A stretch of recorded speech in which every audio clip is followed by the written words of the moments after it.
When did you notice that you had these gifts? From childhood? So I grew up here on Long Island in Patchogue, which is kind of smack in the middle of Long Island. And I grew up in this house that was terrifying. Like, my story should probably be on the Travel Channel one day. That's how terrifying it was. That's where it all begins. When I was little, I would talk about, hearing things or seeing things.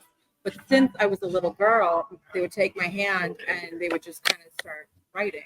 They would either put my hand, like, it's really weird. Like, out of nowhere, my hand would just start doing like a figure eight or like a circle. And for years, I didn't understand like why my hand would just start doing that randomly. Now, here in my 30s, I realize, that is someone trying to get my attention. That is spirit trying to get my attention. If I'm just sitting here, my hand just starts doing like little circles or a figure eight usually. I'm like, oh, okay, someone's here. But in that house, it was definitely terrifying. This was like poltergeist activity, like bed shaking, light bulbs exploding in your face. They used to take my mom's vegetable knives and hide them on the ledges of all the doorways throughout the house. You would hear disembodied voices of them like calling my name. My sister would even hear it, but she like wanted nothing to do with it. Wow.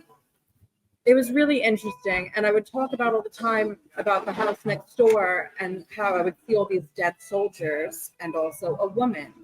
So now, much later on in life, and in my 30s, the neighbor next door, who I used to live next to growing up, she reaches out to me and she's like, I need you to know, I dug through the library archives and I found out that house was army barracks, if I'm saying that correctly. What? And, the soldiers would come home from war and they would, I guess go there to get like rehabilitated, or maybe it was a place to sleep, live, whatever it may be.